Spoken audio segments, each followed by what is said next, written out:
Remand പ്രതിയുടെ മരണത്തിൽ അന്വേഷണം വേണമെന്ന് വീട്ടുകാർ ആവശ്യപ്പെട്ടു. തൃശൂർ ജില്ലാ ജയിലിൽ കുഴഞ്ഞു വീണതിനെ തുടർന്ന് ചികിത്സയിലിരിക്കെ മരിച്ച ചിറ്റിശ്ശേരി സ്വദേശി രേഷ് ബാബുവിന്റെ കുടുംബമാണ് മരണത്തിൽ ദുരൂഹത ആരോപിച്ചത്.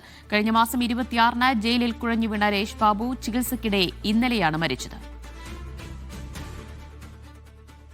അവന്റെ മുഖപേസ് ഞങ്ങൾ കണ്ടപ്പോൾ എനിക്ക് സംശയം. അന്ന് കണ്ടപ്പോൾ ആളല്ല, പല്ലൊക്കെ ജാതി, മുഖം ചുണ്ടൊക്കെ കണ്ണുണ്ട്, എന്തൊക്കെ ഒരു ഇതുപോലെ മുഖത്ത് ഇടിച്ചു കഴിഞ്ഞാൽ എങ്ങനെ ഇരിക്കും, അതിന്റെ പാടാണ് കാണുന്നത്. അവരെ ഞങ്ങളെ വിളിച്ചപ്പോൾ ഞങ്ങള് ആസ്പത്രിയിൽ ചെന്നപ്പോൾ കണ്ടതാണ്.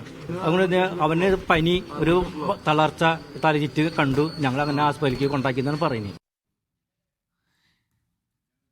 നടരാജ് പരശുറാം വിവരങ്ങൾ നൽകും. നടരാജ്, എന്താണ് രേഷ് ബാബുവിന്റെ മരണത്തിൽ ഇപ്പോൾ ബന്ധുക്കൾ ദുരൂഹത ആരോപിക്കാൻ കാരണമായത്?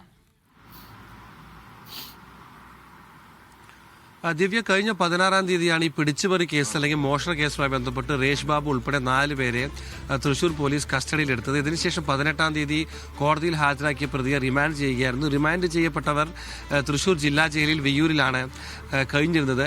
ഇതിനിടയിലാണ് ഒരു ദിവസം, അതായത് കഴിഞ്ഞ 26-ന് ആരോഗ്യ പ്രശ്നങ്ങൾ ചൂണ്ടിക്കാട്ടിക്കൊണ്ട് രേഷ് ബാബുവിനെ ആശുപത്രിയിൽ, മെഡിക്കൽ കോളേജിൽ അഡ്മിറ്റ് ചെയ്തത്. ആദ്യം തൃശൂർ ജില്ലാ ആശുപത്രിയിലും പിന്നീട് മെഡിക്കൽ കോളേജിലുമാണ് അഡ്മിറ്റ് ചെയ്തത്. കുടുംബം പറയുന്നത് മെഡിക്കൽ കോളേജിൽ എത്തിയപ്പോൾ വളരെ മോശമായ അവസ്ഥയിലാണ് രേഷ് ബാബുവിനെ കണ്ടതെന്നാണ്. ശരീരത്തിൽ പാടുകളുണ്ട്.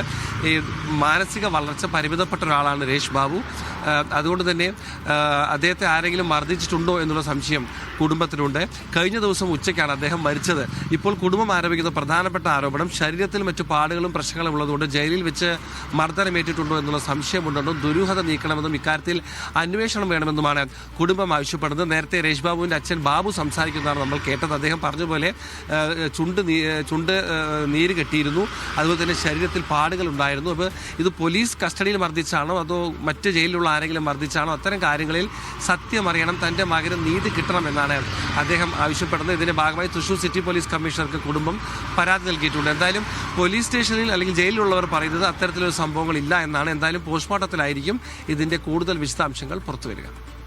ശരി, എന്തായാലും മരണകാരണം സംഭവിച്ചൊരു വ്യക്തത വരാൻ ഇനി പോസ്റ്റ്മോർട്ടം റിപ്പോർട്ട് വരേണ്ടിയിരിക്കുന്നു.